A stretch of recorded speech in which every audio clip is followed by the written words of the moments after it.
That's a new headset?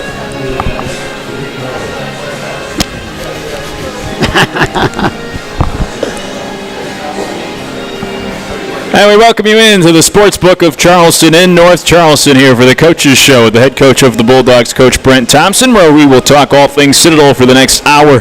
The Coaches Show brought to you by Cutwater Spirits. And the Bulldogs coming off that game against Furman. Get ready to hit the road against Wofford this Saturday. We'll talk about it all over the next 60 minutes, have our film breakdown, get to any sort of questions that come in for the coach as well, and talk about Saturday's matchup on the road against Wofford here on a new night, Tuesday night. Coach is with us, of course. Coach, good evening. How are you? Well, I'm doing well today. Good practice. Very solid out there today. Had to rush up here again. I was telling John, I can't wait. Tuesdays now. I can't wait to rush on up to North Charleston and get the radio show going, man. Just had to flip my days around a little bit. Yeah. It's doing it now on Tuesdays here moving forward. I know we've talked about this before, but in terms of your week of preparation, usually we do the shows on Wednesdays. We always have for my now 4.5 years here. Doing it now on a Tuesday. Where are you right now? What's the week like as you get ready for a game? You turn the page from one game to the next. You start the film breakdown practice. Just a reminder, take us through what the week's like and where we are right now as we get ready for Wofford. Well, typically we do our Sunday practices is our get-ahead day. So we're really starting to do the base install on Sunday. So base install on Sunday for us looks like offensively we make whatever corrections that we've got to make from the Saturday game, and then we move on. Fortunately, this week we're going to see the same exact front on offense. So we've got a lot of carryover. We're just going to tweak and adjust a few things. A lot of those Sunday practices, both offensively and defensively, have been prepared during the summertime, which we try to prepare all those because it's a tough turnaround from Saturday to Sunday. So we get out ahead of all the base stuff. We kind of get an idea, and then we start to break down our film from the year. We're fortunate enough this week that we have a Kennesaw game, and Kennesaw runs at least a similar enough offense that we can get some better looks at it. And defensively, they take all three or all four of the game that they've played, and they put them down, and they break them down, and they do all of their adjustments. Now, defensively, they go 1st and 10 downs first, and then tomorrow they'll work on 3rd downs and 3rd and long. Today, we work with a lot of our veer game on offense, still a lot of our base stuff, and then tomorrow we'll start to get into situational stuff, 4th down stuff, goal line stuff, 2-point plays, those kind of things, and then we'll polish it all up on Thursday. As we get ready for the Citadel and Wofford Saturday on the road against the Terriers, 1:30 kick up in Spartanburg. Let's just spend a few minutes looking back at this past game Saturday against Furman at home, where it was a 21-10 win for Furman against the Citadel. And unfortunately, Coach, and you mentioned this to us on the radio postgame, it seemed like the difference in the game were just those 2 fumbles in the 3rd quarter. Yeah, we compounded errors, really. We compounded the error right at the start of the second half. We got a penalty on the kickoff return. That set us all the way back to about the 11-yard line. We had our backs against the wall at that point.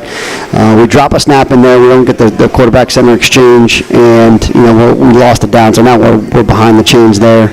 And then we've got 2 consecutive series where we turn the ball over. We put the ball in the red zone for Furman, and it was fairly easy from there on out. Now, defensively, we'd love to be able to hold them to field goals and at least get 6 points out of it. But unfortunately, that did not happen. There was just 2 critical errors right there at the start of the 3rd quarter that really set us back for the rest of the day. Now, in the first half, the 2 4th down plays were the biggest plays on offense that we really neglected. The one, once again, we dropped the snap on it was a toss to the B-back, and on the 4th and 1, and the other one, we just missed it. It was a spot where we were just a little bit short of the spot to get to, and unfortunately, we couldn't convert on either one of those 2 4th downs. So those act as turnovers as well. What we did well is we threw the ball. We threw the ball for 169 yards, I believe, which is quite a bit, and it was what they were giving us, and it was what we had to do. And with Ahmad and Christian, it was good to see those guys connect. 2 young guys, one's a freshman and one's a redshirt freshman. And I said this briefly in my press conference yesterday, is if we were just a little bit more on target, we got behind the secondary twice. Those are two usually pretty big plays for us, and it'll eventually get to the point where it was like Raleigh and Brandon or Raleigh and Jalen, where when you get behind those guys, they make you pay a little bit, and you can get 6 points out of it. The second play from scrimmage, we get behind them, and Christian makes a great catch of it, and unfortunately we couldn't hold on to our feet. Somewhere in the third quarter, we had a play where Nakim's over the middle, and he's wide open. He can't hold on to his feet right there. And then we had the PI call where we got behind the secondary, and we just underthrew it a little bit in the second quarter. You put all those things together, and you can at least squeak out a few more points that way, field goals or touchdowns, and that's a different ball game. Defense, we played really well. All of a sudden, unfortunately, the red zone turnovers hurt us there, and we couldn't get field goals out of those. But other than that, the first drive, and people are always asking me about that first drive, and what we're kind of thinking that the conclusion is on those is the speed of the game. You can't practice that speed of the game with our scout team. Our offense is completely different. Our scout team is not used to run. They keep on changing their offense week to week, so they're not quite as skilled as the guys that they're going to see on Saturday. So it takes us a little bit of time to be able to catch up to the speed of play.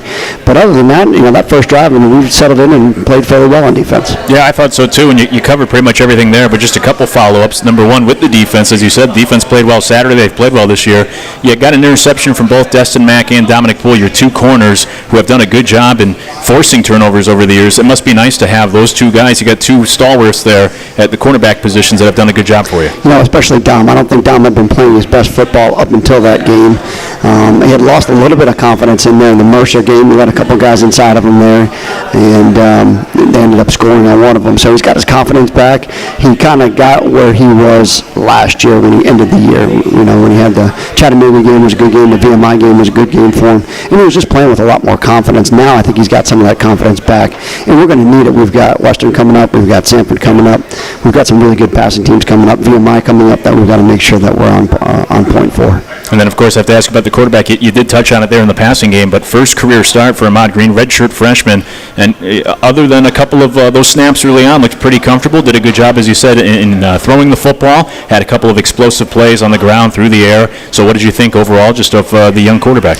Well, you did touch on it, and I think we were talking about it last week, and that's explosive plays, is we needed some. We just kind of lacked a few there, and unfortunately we just need a little bit more explosive plays there. We didn't have enough explosive plays in the run game, unfortunately. They were all over in the run game. They were supporting the secondary, and that's how we ended up getting behind them a little bit in the play-action pass game. And even our 5-step and our 3-step game, I thought, was fairly efficient as well. He was about 50% on those as well. But Ahmad played well. He threw the ball a lot better. He took care of the football a lot better. Other than the drop snaps, he really did a pretty good job of managing the football game. For his first time out there, he's a good solid B+. Now if that's a third or fourth year player, that's a C-. But being where he's at in his career, I think he's settled in and he'll get a lot better. The snaps, do you think that was just a case of nerves for him? It was, yeah, absolutely, especially early on. And I saw it briefly when we got in there for the first snap against Appalachian State. He bobbled that one a little bit. And then, sometimes when your center's going one direction and you're going the other direction, the ball kind of tugs a little bit. That's where you really have to slide up and underneath your center right there. You got to ride your center all the way out. When I coach the quarterbacks there, so there's certain plays that you really, really got to be cognizant of which direction your center's moving, because you may be moving in the opposite direction. If you're moving in the opposite direction, you got to ride him out pretty good. I imagine you're not ready yet to declare a starting quarterback for this week? No, and I even walked into today's practice. We split the reps right down the middle today. Peyton's back. He's feeling a lot better. Obviously, he's really anxious to get into this football game here. But Ahmad necessarily didn't do anything wrong. He's there, and he's a solid football player. And I think either one of them will handle it just fine. You can tune in Saturday to find out who's under center. 1:30 kickoff against Wofford up in Spartanburg. When we come back here in the Coaches Show, we'll look ahead to that game and start to get ready for the Terriers, and we'll do so with the film breakdown when we return and look at Wofford and what they're bringing to the table when we come back. It's the Coaches Show with the head coach of the Bulldogs, Coach Brent Thompson, here from the Sportsbook of Charleston in North Charleston. The Coaches Show brought to you by Cutwater Spirits, now on Tuesday nights here for the rest of the football season. We'll break down some film when we come back to get ready for the Citadel and Wofford this Saturday. After this, on the Coaches Show, all across the Citadel Sports Network.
head coach of the Bulldogs, Coach Brent Thompson, here from the Sportsbook of Charleston in North Charleston as we get ready for the Citadel and Wofford coming up Saturday. The Coaches Show is always brought to you by Cutwater Spirits. Now on Tuesday nights, we'll be here each and every Tuesday of the rest of the football season to talk Citadel football. The Bulldogs this week get ready to take on Wofford on Saturday, 1:30 kick up in Spartanburg.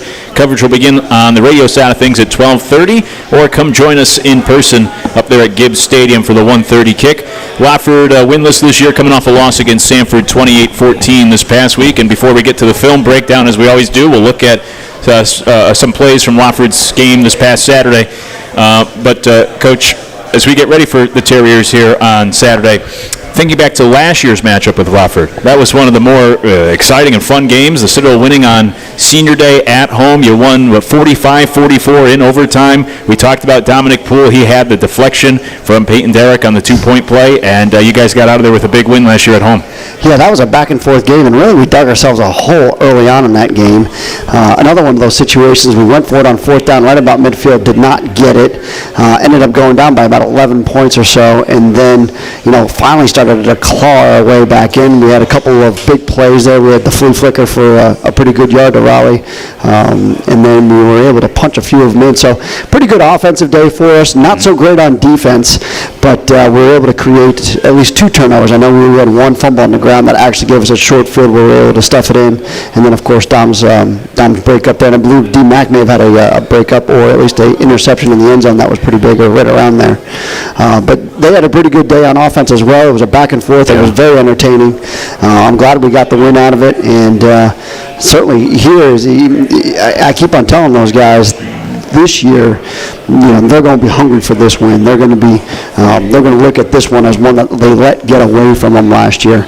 I know they've had some turnover and some turmoil within the program there, but things have probably settled down. You watch them play this game right here, the Sanford game, and you could see, and I said it briefly in the press conference yesterday, you could see them getting better. You could see them get their identity. You could see them starting to do some pretty good things out there. So we've got to be very, very mindful. We've got to play really well on both sides of the football, and we've got to make sure that we score points and keep our defense off the field like we normally do.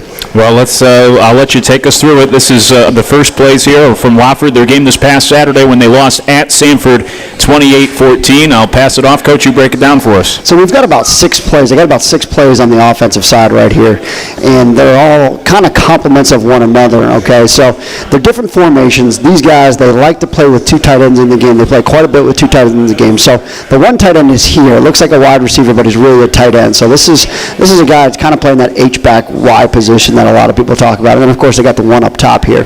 There's certain things that you got to be watchful for, kind of get an eye on. So when the 2 Ys are on the same side of the field, what are they trying to get out of it, all right?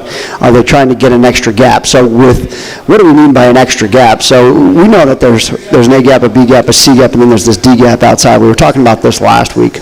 Well, it's the same thing here. Is they're trying to give you the illusion you've got to defend the pass here, but also they're creating another gap. So you can see Sanford's going to play a very similar structure that we play. They're going to play a 3-down front, 2 linebackers inside. So they're playing this 50 front. We have a 4-down front that we can play in certain situations. But the premise of this offense right here, and it's very similar to App State, is they are going to run, and really a lot of teams are doing this anymore. This is kind of like one of 2 or 3 offenses out there anymore. It's going to be an inside zone concept. It's going to be a boot concept, and then it's going to be an outside zone concept. So I'm going to explain to you kind of a little bit of the difference between the inside zone and the outside zone, and then there's going to be some variations off of it. And we saw it a little bit with App State. Now, App State was one of those teams that could... I lost the feed right here. There we go. Get the video back. Okay. Yep. So App State was one of those teams that when they ran the outside zone, which we're going to get to next, is they would try to stretch. So outside zone means we're going to try to collect everybody outside, and then we're going to roll the ball either out or we're going to roll the ball back in. Well, App State was one of those teams that would press as far as they would go, and then they would start to dart, and they would start to hit these vertical seams. all they were doing was just getting your defense to set laterally across the field and then try to find vertical seams across the board right here. All right, so this is the inside zone version of it right here. Now, number 21 is the guy that we got to watch on Saturday. He's a guy that can really do some damage. Been there forever. One of the best running backs that we've seen in this league. When they were triple option, he could do a lot. He was always the inside runner, but he could also be a stretch guy for him. All right, so we've got to keep an eye on him. Wyrick's been here for a while. He and Peyton kind of split some time over the last couple of years. He's the guy that they've kind of settled into. They've got some younger guys, and they've got some transfer guys behind him. The up front guys, this is the guy, unfortunately, he broke his leg against us in the spring of 2020. Really good player. We recruited him coming out of high school.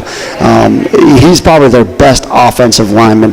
He's the kind of that makes it go. Didn't play all last year, sat out last year and used his red shirt medically, and now he's back. So a really good player here. All right, so you could see that they're trying to look for leverage points. There's your two tight ends right there. Okay. The running back here is just going to go ahead, and Nate's going to go ahead and he's going to stretch this thing. All right, he's looking for vertical seams here. So anything on the inside zone, we're looking to really start with our double teams. You can see two double teams, 73 and 50, all right, 64 and 62. So everything's going to try to start with their movement, and then these guys are going to start to come off on it, all right? So these two guys are going to push off to these two guys right here. These two guys are going to push off to these two guys right here. And what is it forcing them to do? That's forcing them to add this safety into the box right here, all right, or this outside linebacker back into the box, whatever they're calling this guy right here. So they're forcing him to add him back into the box. You need to keep an eye on this guy right here, all right, Luke, because this is the guy that they oftentimes do what with? We've been doing this long enough. What do they do with this guy all the time, right? Every team does it anymore. As soon as they see this guy start to support, what do? They try to throw the slant RPO behind him, right? Yep. This is the guy, right? This is the guy. There's his eyes. They're trying to throw the slant RPO behind it. All right, you get in the box too much, the ball's coming out. I'm going to start to quiz you a little bit. I didn't know I'd be quizzed tonight, yeah. Been doing this long enough now. I wasn't prepared. All right, there you go. Yeah. It's exactly the same that we just talked about, all right? As soon as he starts to support into the box, all right, instead of throwing the slant RPO, they're just throwing the hitch RPO right here. Same exact concept, same exact play, all right? Blocking downfield, highly illegal, but we do it.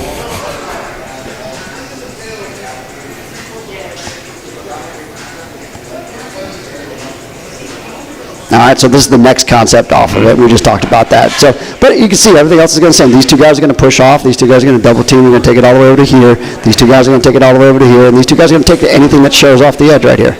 Anything that folds in, 62 will take over. Anything that comes over the edge, 62 will take over. 64 will push out.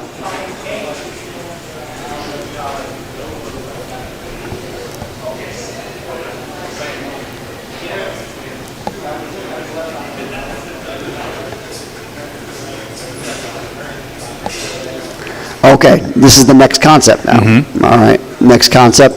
Now they're going to try to stretch this thing a little bit more. You can see the path of the running back right here. It's going to stretch this thing a little bit more. So once you start playing the inside zone, right, once you start playing the inside zone, the double team's coming inside, and we're trying to cut it back into the A gap or the B gap or the backside A gap. Now they're going to try to gain leverage on your edge right here. So you're going to watch this guy's got to come down, all right, and he's got to fit. The safety's got to come down. Sepper's doing a good job of coming down and getting the fit. And now the running back's got nowhere to go. So I think he does a really good job of playing it right there. 97 does a good job not getting reached. These two guys are doing a good job, which is similar concept. They're pushing off here. They're just trying to capture this edge instead of push this edge open. And now they're going to stretch this thing all the way to the perimeter. Now, talked a little bit about the difference between App State and these guys. He's stretching this thing. He's getting to the perimeter. He's not necessarily looking to roll it back. East Tennessee was another team. They would like to roll it back into these gaps. And there's no really gap for him to roll it back into. And a lot of it is just due to the way that Wofford's wanting to run it. All right, and I think it's coming up here soon. All right. Similar concept, going to the front side, stretching it. All right, but this is one that he does take up into the gap right here. And he's able to find a vertical seam. And you can see these guys are getting pushed 4 and 5 and 6 yards. This is what Wofford's looking for. This is a successful play for these guys. They're looking for vertical seams. Nate's able to find a vertical seam in there, and it goes all the way back to that backside defensive end, outside linebacker sitting back there. There's the end. There's the linebacker sitting back out there on the backside.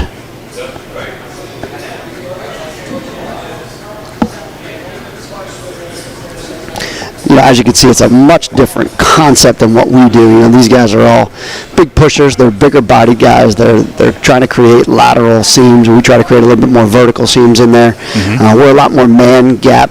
We do have a little bit of zone concept in what we do, but a lot of our stuff is just more angle oriented. Kind of suits our body types in there.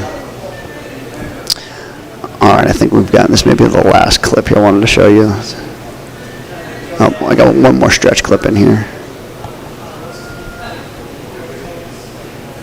Okay, I put this on here for the two tight end look right here, just so you can get a good idea of what it looks like for two tight ends on the same side of the field. Conceptually the same thing. These two guys are kind of trying to reach and overtake. This is it right here. They got what they're looking for. All right, this is what I think. This is their younger running back. This kid may be a true freshman here. He's really done a nice job for him. He's taken a little bit of the pressure off of Nate. This is the next guy that we kind of got to be careful of. He's got quite a few yards this year. Yeah, this is what they're looking for. Now, these guys do a great job. I think the linebackers for Sanford are doing a pretty good job of backdooring this play and able to fit it up from the backside. Because if he gets up onto that safety right there, I think they've got a pretty good play.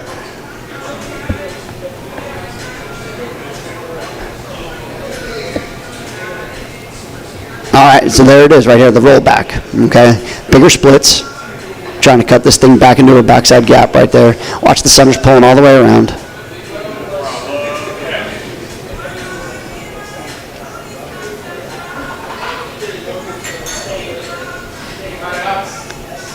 There it is. All right, and this is the next one. This is kind of the last concept off of it. This is the boot off of it right here.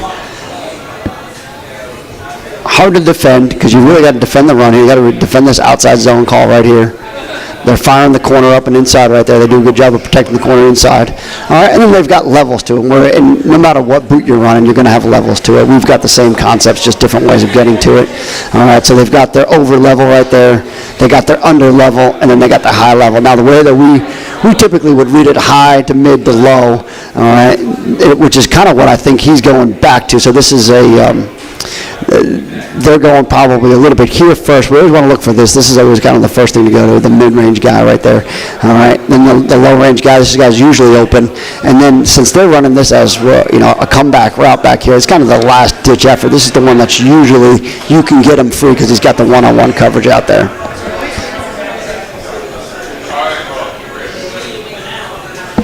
So boot, sometimes it comes from the other side, right? We've seen the under boot call where the wide lines up right here, the tight end comes back underneath. That's a really hard one right there to be able to track because those are linebacker guys that have got to be able to follow that. Usually we've got linebackers assigned to those guys, just like this right here. He's got leverage on that, and he probably had a chance to take the tight end right here. He's got a pretty good chance on him.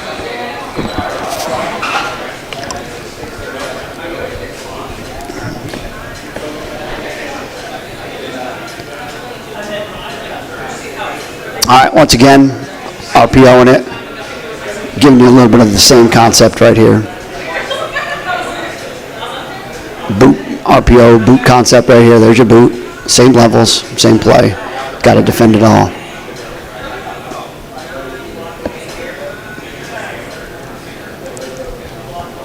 All right, back to triple option 101 right here, okay? So I pick a play. I try to pick a play every week and just talk about the play. This kind of suits our offense this week. This is Kennesaw this week against Wofford. This was just about 2-3 weeks ago.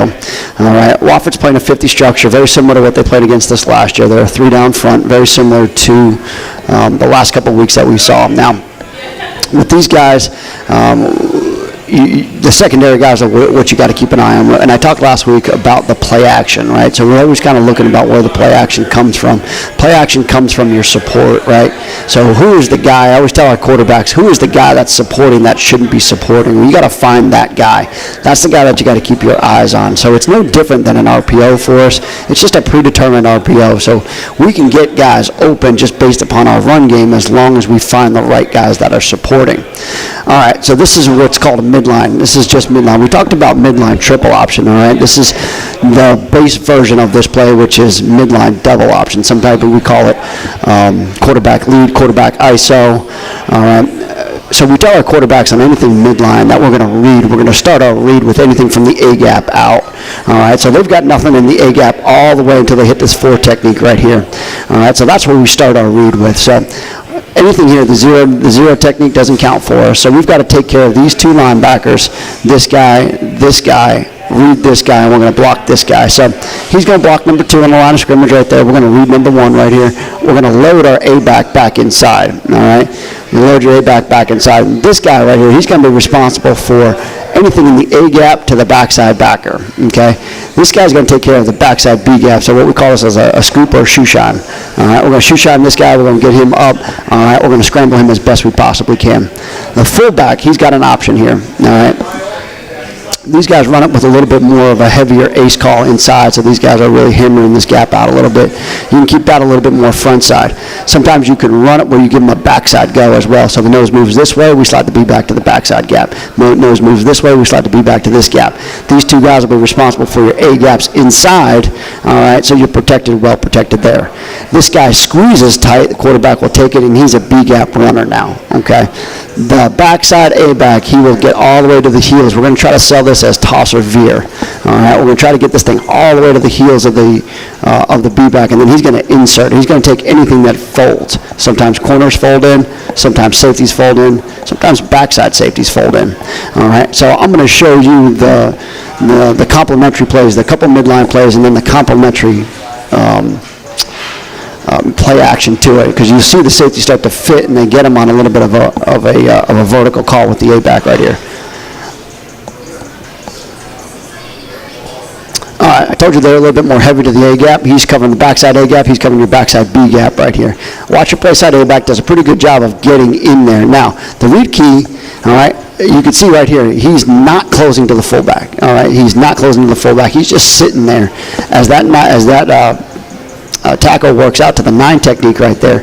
All right, this guy's loading in, so he's blocking for quarterback. He's the B-gap blocker for quarterback on the play side inside linebacker. These are your A-gap defenders, your A-gap blockers right here. So they're going to block any A-gap defender. All right, and now you can see this is where the ball needs to go, since they went heavy on this call right there. The ball went inside. All right, and the fullback does a good job because it's speed to the A-gap or it's speed to the line of scrimmage that really helps this play out. All right, this guy delayed it. Quarterback sees it and makes the right read right here, gets really, really low to his pad level, and puts this guy on his backside and is able to get 5 or 6 yards out of it.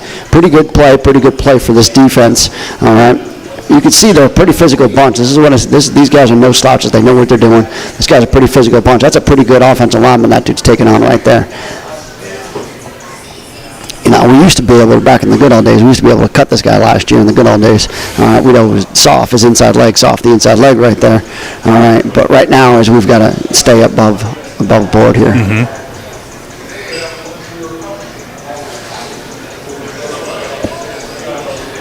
Now, you can also do a couple different things with it. Is sometimes we will take this A-back right here and we'll lead him down, and he'll be the quarterback player, and he'll be the folder, and we'll send him out. We do that because sometimes there are guys that are keying him. So if our A-backs are being keyed by secondary players, we try to hold them outside a little bit, all right, and give the thing a little bit of a different look. All right, now you got the quarterback that gets the pull read out of it. Let's take a look at this one. So it should be blocked exactly the same way. A-back goes in there and loads it. This he does a really good job. He loads it tight off the 4 technique. All right, you can't leave a whole lot of space. You know, when we used to face our defense all the time and we ran a lot of this play, this guy could beat us right to this gap right here. All right, and it's a little bit tight. You can see right here, this backside safety, look at where he is. Look where the play side safety is. All right, you shouldn't be able to support both safeties on you, right? But they did it.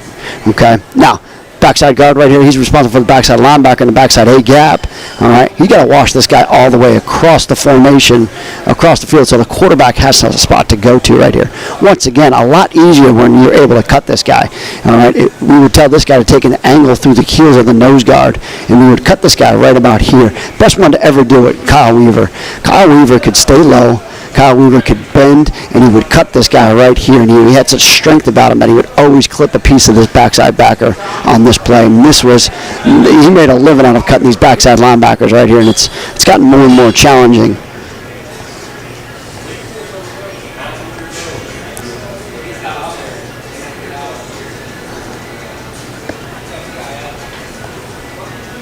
All right, here's another version of it, and then I think we got the play action coming up next.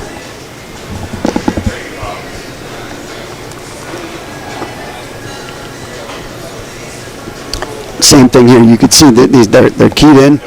This backside linebacker, 34, is doing a really good job. He's finding a way to get back over the top of this thing. All right. The read goes up the field first, stutters a little bit. All right. They do a pretty good job of banging the A-gap out of there on this heavy A-gap right there. All right. And then they're going to try to squeeze this B-back through there, which he gets through there for a few yards, and you can see it right there. He's doing a really good job. He's a pretty big-sized fullback in there, and he's just hammering it in there. All right. But once again, you gotta get to these backside safeties and these backside backers right here. They're keyed up on you pretty good. I must have left the play action off of it. All right, if I could roll this thing back. All right, the play action off of it, they actually hit a play action off of it that takes this guy all the way through the middle of the field, all right, which is a really good concept here. All right, we can insert this guy all the way through the middle of the field. We've run this play a few times, and we're able to get this guy scot-free down the middle because these two safeties are the guys. All right, this guy goes in motion. Everybody flows to it. We slide this guy up, and they didn't score on it, but they got all the way down to about the 5-yard line on it on a pretty good play action look. So that's a midline. It's a midline double option, quarterback ISO, a couple of different ways of running it. I thought it would be a good play to bring. It's a solid play. We haven't run a whole lot of it recently, but we do have it in our system, and we always break it out. It's always good to see anytime that you're trying to neutralize inside guys instead of always blocking them, you have a chance to read them. So that's the thought process. That's the concept with the midline. We spoke about the midline triple option, and I think we spoke a little bit about outside veer. So we've gotten pretty much through a lot of our veer game. Yeah, it's always such interesting stuff. So the obligatory reminder for everyone, if you're just listening on radio, to make sure you get over to YouTube and head over to the Citadel Sports YouTube account, and you can actually see the full video breakdown of what Coach was talking about as we looked at some film from Watford's pass game this past Saturday, the loss against Sanford 28-14, and then also some footage from their game against Kennesaw State, where Watford, they really hung in there with Kennesaw State a couple weeks back. They did. They did a really good job against Kennesaw State, and it was everything that they could do to get yards on them and score some points on them. And what I noticed was they did a really good job on first down. There was a lot of second and longs and some third and longs in there. That Kennesaw is a good, solid team at running this. They're very athletic. They've got some good speed on the perimeter. They do a little bit of things differently due to their personnel, but they've got a pretty good offensive system.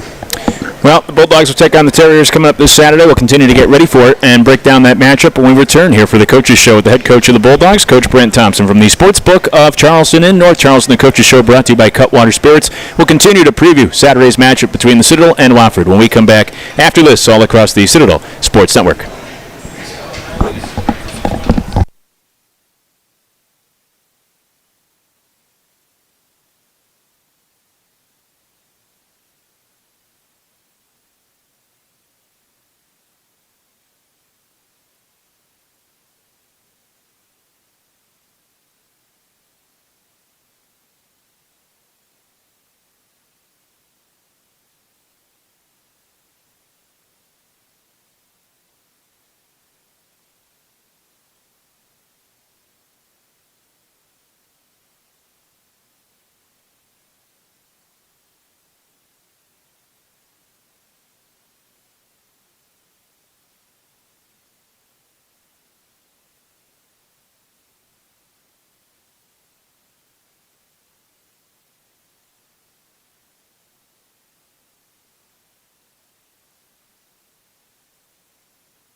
Here at the Sportsbook of Charleston in North Charleston with the Coach's Show, brought to you by Cutwater Spirits. We'll get to some questions a little bit later on for Coach that have been submitted here in person, which you can do if you come out and join us in person every Tuesday night. You have a chance to submit a question that we'll ask Coach at the end of the show. And, of course, you always have a front row seat to the film breakdown that we just did last segment. The Coach's Show brought to you by Cutwater Spirits. Come out and join us every Tuesday during the football season. Last segment, we did do the film breakdown. Always so informative. Go to YouTube and search Citadel Sports on YouTube. Go to their account, watch the video there for the full breakdown to see the films that, or I should say, the plays that Coach was dissecting for us, as he does every week. Small sample size, only 1 week now since the coaching change, not even a full week, only one game for Wofford since the coaching change, and the offensive coordinator has taken over as the interim head coach, so still same guy calling the plays. So I imagine not a big difference for Wofford this past week despite the changes? No, not at all. It's one of those where the interim head coach has actually been a head coach before, so I think it was probably a pretty good pick, pretty kind of a no-brainer for him. He's done a pretty good job, and I explained it this way to the kids. I said, there's turmoil, there's things starting to settle down, and there may be kind of some rejuvenation in the program. So that's what they're looking for right now. They're looking for hungry to get a win at home. We certainly are. We certainly need to get a win as well, and we need to match that intensity and make sure that we go up there with that same intensity. So in order to do so, we've got to practice well. I told you last week, I thought we practiced extremely well, and it necessarily it reflected our play, but didn't reflect our play. There's certain things that go on out there. Like I said, things are going to happen. We just got to limit as many of those things that happen, the compounding of the errors. All right, if we can do that offensively, we've got to be able to do that because it's the ball, right? I mean, the ball is the key in everything that we do. When you have an interim coach, or even when you have a team that, for Wofford, they've lost, I think it's now, 16 straight, they're 0-6 this year. There's a cliche in sports that they say the most dangerous thing is a desperate team. So when you get ready for a game like this, as you said, I mean, they're hungry, not only because of the matchup last year, but some of the things they've been going through as a program. Do you go in expecting maybe a few curveballs, maybe more fourth downs, that they kind of leave it all out on the table? Tony said that. Tony said it to the defense, and I heard him say it over there yesterday or this morning when we were going through our game plan. And that is, look for everything. There's everything that they've got nothing to lose. I mean, they might as well go out there and just enjoy being out there and have some fun. And that's where it's going to be very challenging and difficult as a defensive guy. Offensively, they're play their defense and do a really good job of it. As you can see up there, they're very sound. They move to the football very well, and they play pretty physical. Yeah, you mentioned in the film breakdown, number 28, the running back Kyle Parsons, who is a true freshman, had a couple touchdowns last week, and actually his older brother played at the Citadel about a decade ago on the defensive line. When you look at, and we did the film breakdown last segment, but when you look at they got a couple of guys in that backfield that are pretty tough. Yeah, they do. I mean, Nate Walker's been there forever, and Nate has really done a good job. He's a big back, and I think he's a King Street guy, local guy here, that has been there for a while, and he's been a solid guy. He's a fifth-year guy for them, and he's always a guy that you got to keep your eye on. He's a big, pounding back. I know Rhett answered some questions with the media yesterday for him, this week for him and Peyton. Are those guys, have you leaned on a little bit here this week to get some extra insight? Well, I just had Peyton go through the two deep with me before we went with the team, and I just kind of had him lay it out for me. Just kind of give you an explanation of these guys.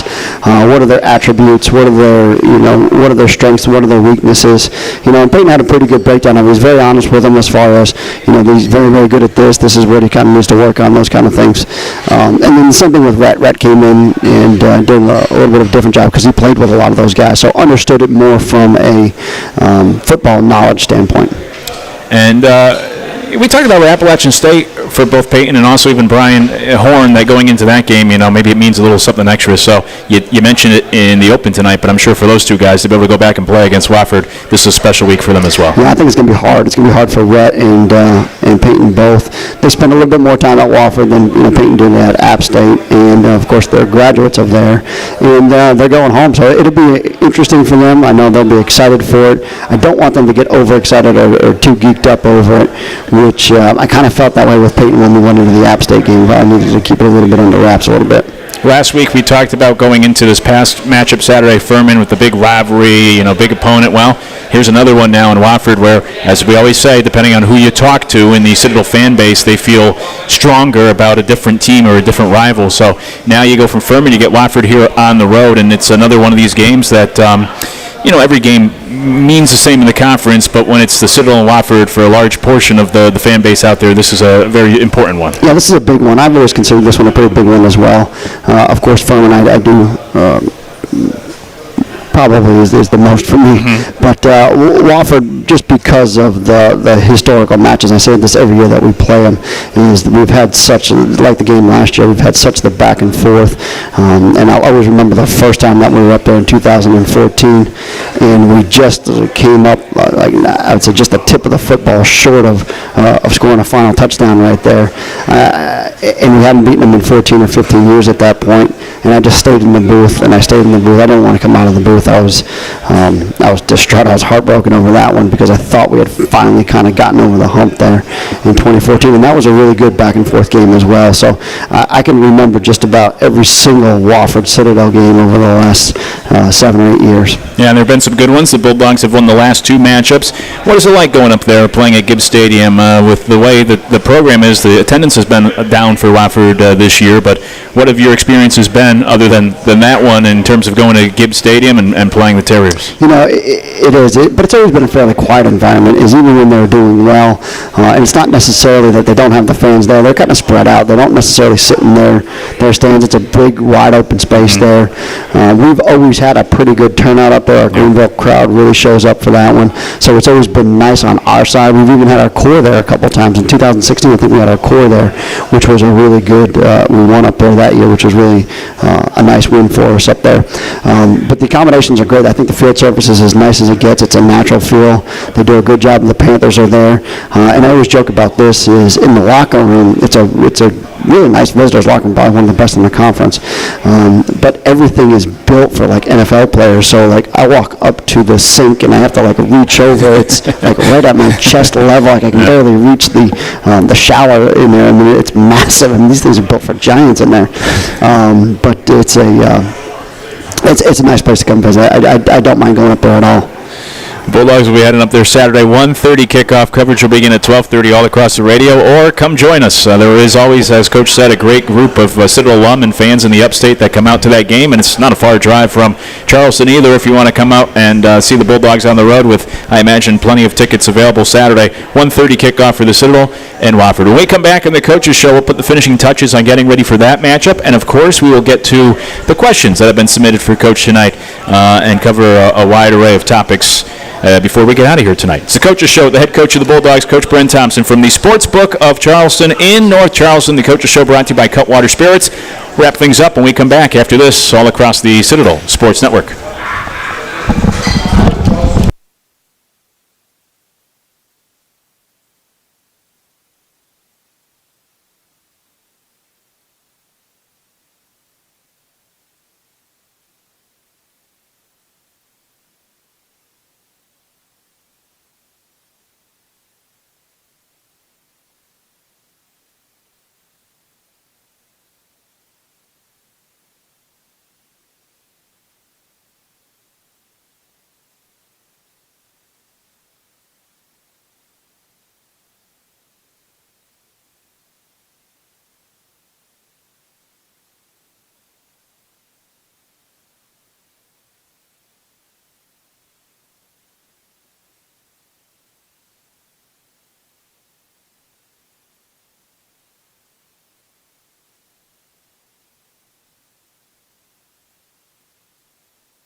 Coach Brent Thompson here at the Sports Book of Charleston in North Charleston, brought to you by Cutwater Spirits. And as always, the final segment of the night, we always get to questions that have been submitted. You can come out and join us every Tuesday now moving forward. We were on Wednesdays, now Tuesdays here, so adjust your calendars accordingly and come join us Tuesday nights moving forward for the rest of the football season here at the Sports Book of Charleston, where you can have a front row seat to the film breakdown, get some good food, watch the playoff games on all the TVs here, and have a chance to ask a question. So we'll find out here. These have not been pre-screened. Right. And Coach, we'll put you on the hot seat here and find out what you think. Number one from Jake. I don't know how tuned in you are into this stuff, but it's been a big story of late. What do you think of the roughing the passer calls for Monday Night Football and even with Tom Brady Sunday in the NFL? Well, Jake, I'll tell you, it's going to be the ruination of football, to be honest with you. It's already ruined the game for me. I don't watch a lot of NFL. I did see those two hits because you can't avoid them. I mean, they're everywhere. Everybody's talking about them. And we've got a Chiefs fan on staff, so he was all over it last night with me. He posted it and everything. But,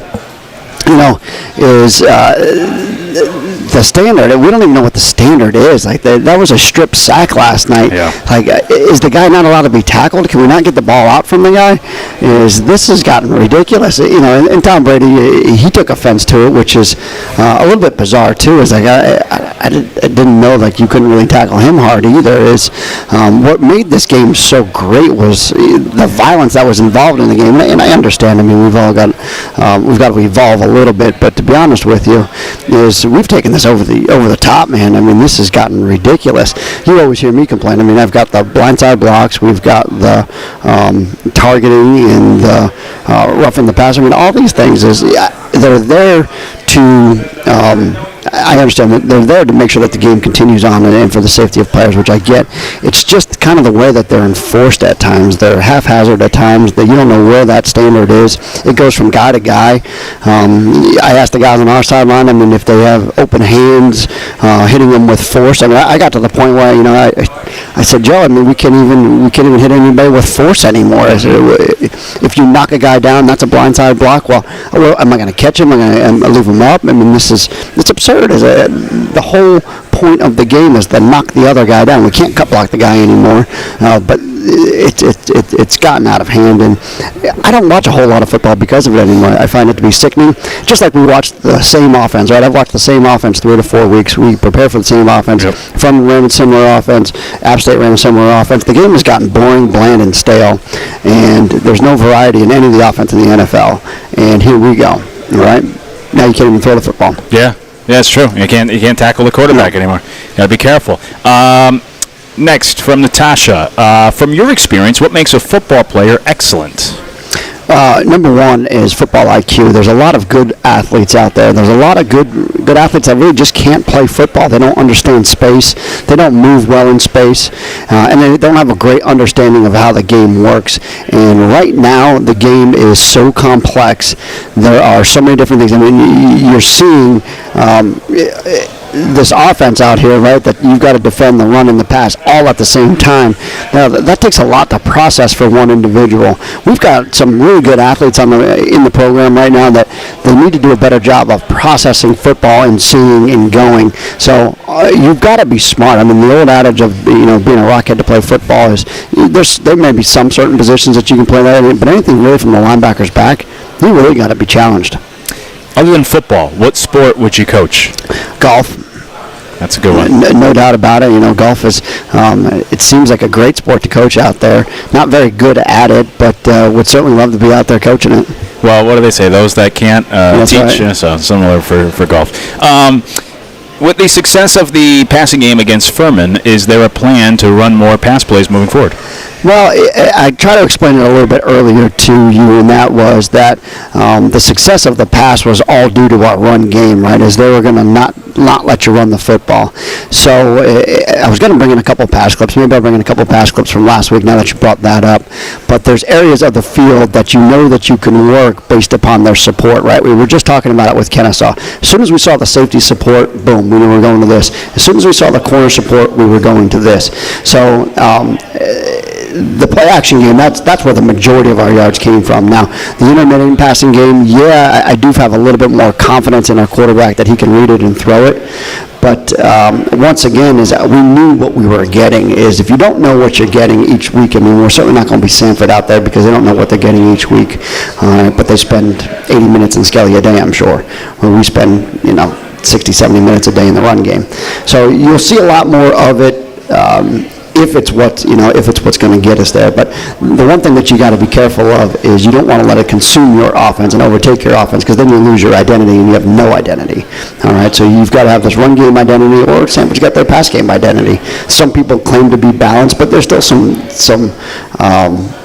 kill the clock kind of games out there. Like Furman was a kill the clock team.